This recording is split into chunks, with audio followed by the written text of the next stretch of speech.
Algunos verbos irregulares. We're going to be looking at three groups of irregular verbs. The first group, notice how everything is regular actually, except for the yo form. Conozco, doy, hago, pongo. Everything else is just as you would expect it to be for a regular verb. Okay. Notice that hago and pongo, they both have G's, just as we see here with salgo and traigo. Okay. These are also irregular in the yo form. Okay. Conozco is a little trickier because it has a Z there. So make sure you don't put an S. It sounds like an S, but it's a Z. And maybe with veo, you might not see why it's irregular. It's irregular because we leave the E there. We don't drop that E. It's not yo bo, it's yo veo. Okay. For the second group, okay, next page, we would have venir and tener. Tener was done in the last chapter, or in chapter 1, sorry, and venir is very similar. If you replace these V's with T's, it's mostly the same. Vengo, tengo, vienes, tienes, viene, tiene. Here it's different. Venimos, tenemos, vienen, tienen. And then if you study vosotros, venís and tenéis are very different. But other than that, they look very much the same. Okay? So tener is an ER verb, of course. Venir is an IR verb. For group 3, we have not only, spelling changes. Okay, spelling changes except in the nosotros and vosotros forms. But we have a couple things going on. Actually, here we have completely different forms. Digo, oigo. Well, they don't look much like these other changes. Okay.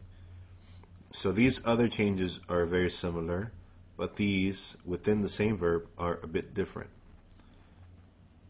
Make sure you memorize that form. Okay. Otherwise, we can say something like this. Decir, this verb goes from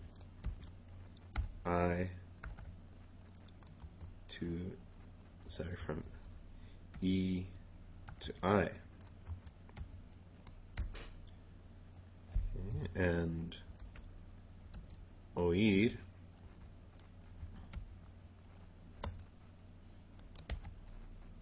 usually the I will go to Y. Poder. I think they probably should have separated these because poder is a little bit different. It becomes 2 letters. Okay. Querer.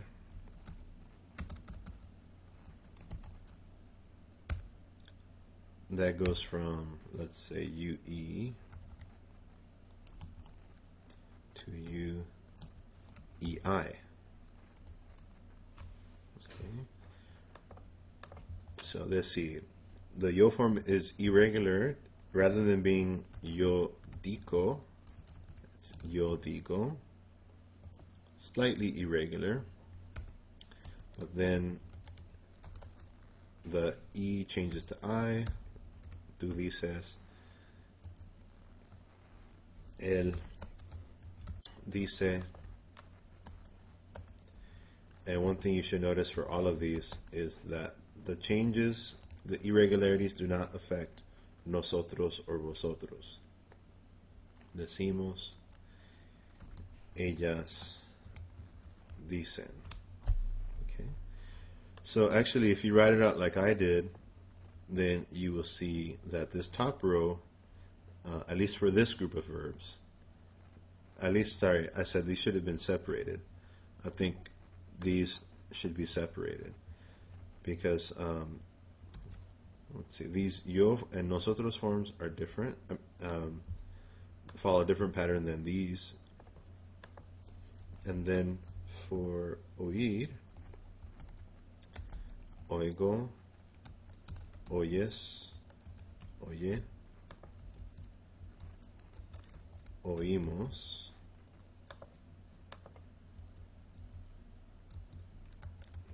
oyen.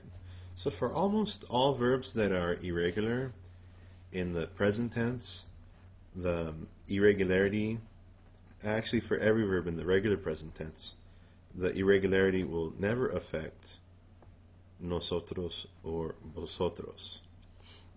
In the present subjunctive, it can, but we're doing present indicative.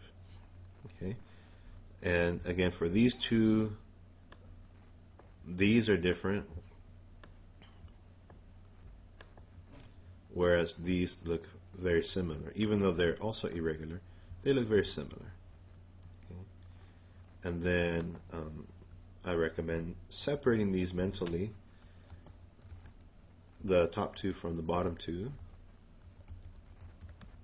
Okay, because this yo form is pretty much in line with tú, él, ella, usted. Okay, but just like all the other present tense verbs, podemos, present indicative, nosotros does not become irregular.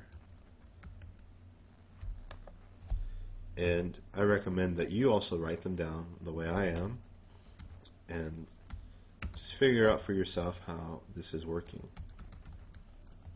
Okay. And this one, querer, is really much more similar to poder in its irregularity than it is to decir and oír.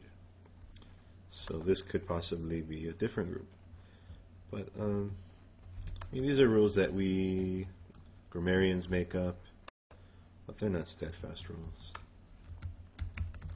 Okay, so again, nosotros is not affected by the irregularity, but everything else here is.